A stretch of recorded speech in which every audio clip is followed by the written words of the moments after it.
Start परिच्छेद. आपल्या रोजच्या जगण्यात आपल्या दैनंदिन कामामध्ये जी सर्वात महत्त्वाची गोष्ट आहे ती म्हणजे विश्वास. विश्वास जो आपण इतरांवर ठेवतो आणि इतर जो आपल्यावर ठेवतात, या विश्वासाच्या बळावरच हे जग चालतं असं म्हटलं तर ते चूक ठरणार नाही. अगदी सामान्य लहान बिनमहत्त्वाच्या गोष्टीपासून महत्त्वाच्या असामान्य आणि मोठ्या सर्वच गोष्टींमध्ये हा विश्वास मोलाची भूमिका बजावत असतो. आपण जणू हा विश्वास लोकांना जगण्यासाठी प्रेरित करतो. आपल्या अडचणीत लोक आपल्या मदतीला धावून येतील हा विश्वास आपल्याला मोठी कामे करण्यास मदत करतो. हाच विश्वास लोकांनाही आपल्या बाबतीत वाटत असतो. ही एक देण्याघेण्याची व्यवस्था आहे जी सर्वांनाच उपयुक्त ठरत असते. अर्थात या विश्वासाचा कोणी गैरफायदा घेणार नाही याचीही काळजी घेणं गरजेचं असतं.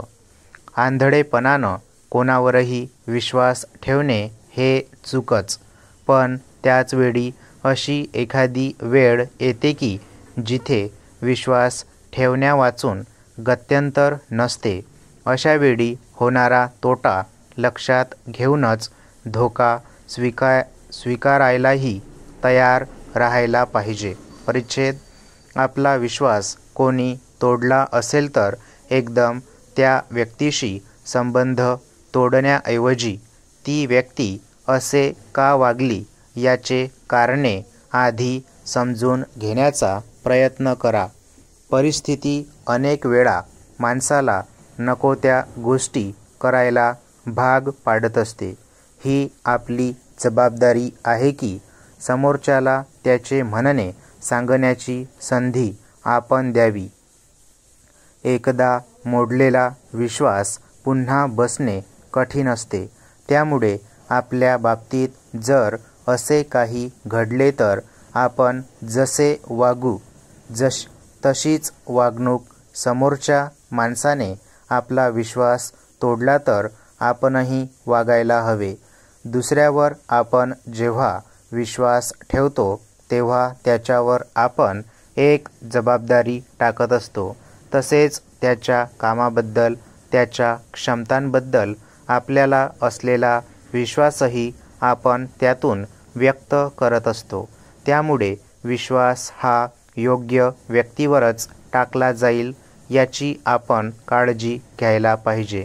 तसेच एकदा विश्वास टाकून आपली जबाबदारी संपत नसते हेही लक्षात घ्यायला पाहिजे. त्या कामासाठी त्या व्यक्तीला सर्व प्रकारची मदत करणे हे आपले कर्तव्य असते आणि जर तो ते काम करण्यात अपयशी ठरला तर ती फक्त त्याचीच जबाबदारी नसून आपलीही असते. त्यामुळे या अपयशाची कारणे जाणून घेण्याचा प्रयत्न करायला पाहिजे. नातेसंबंधामध्ये हा विश्वास तर अतिशय महत्त्वाचा असतो.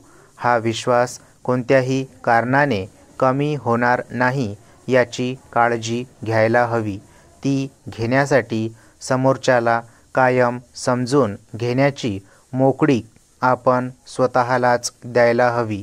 कोणीही परिपूर्ण नसतो आणि यात आपलाही समावेश होतो. आपल्यातली ही उणीव दूर करण्यासाठी हा विश्वास नेहमीच उपयोगी पडतो. स्टॉप.